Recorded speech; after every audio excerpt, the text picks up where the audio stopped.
Hello mga katambay, welcome sa ating Photoshop tambayan tutorial.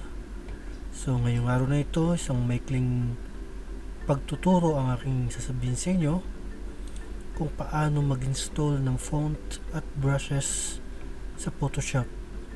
Isa sa mga dapat nating malaman. So bago ako mag-start, shoutout muna kay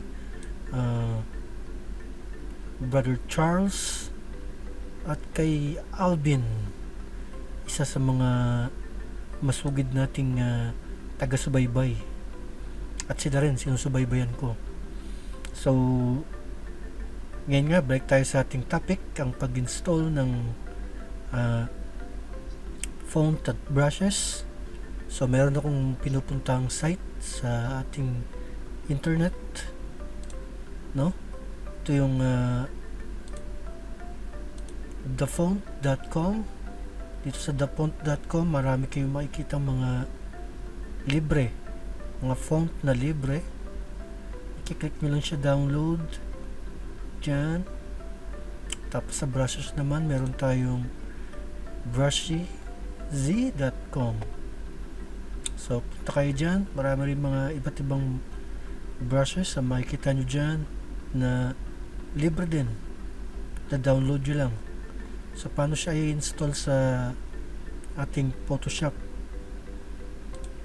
So unang-una, pagka-install nyo yan, mapupunta yan sa inyong syempre download folder, no? Pag binuksan nyo yung daming picture pag binuksan nyo yung my computer nyo, click nyo, punta kayo sa downloads, doon napunta yan.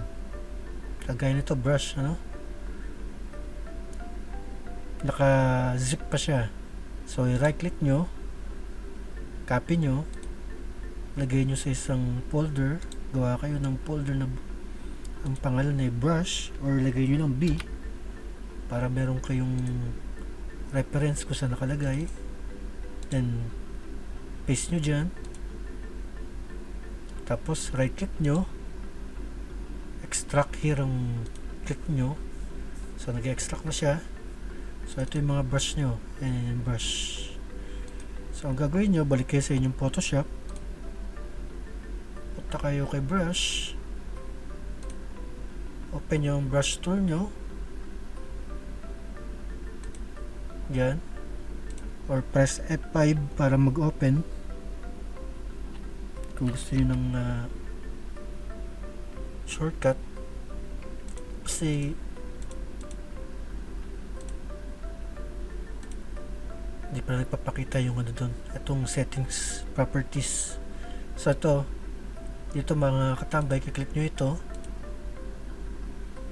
tapos click nyo siya, punta kayo sa import brushes. So punta kayo sa inyong downloads, punta kayo kay B, open nyo ito at double click nyo lang siya. So nag-install na siya sa sa brush nyo. Andito siya sa ilalim, sa pinakadulo. Ayan, yan siya. So pwede na siyang gamitin sa inyong pagbabrush. Palitan nyo lang yung kulay ng inyong foreground color. Yan. So sa font naman, magda-download kayo ng font uli sa inyong internet dyan sa thefont.com, no? Download nyo siya. Pagka-download, punta ulit kayo sa inyong downloads folder. Bawa ito yun, no? Si download brush to ito si meron pala tayo dito. Yan, nilagay ko na siya sa folder, bawa na download mo na siya, lagay mo siya sa folder din na font para meron kang reference. So halimbawa ito si Avenger, ganun din, extract here, Yan.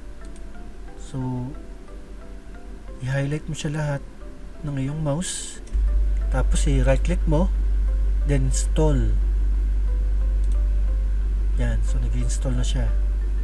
Si Avengers. Yan. Habang nag-install. Okay. So, balik ka sa iyong Photoshop. Open mo yung text type tool. Then, type ka, no? Avengers.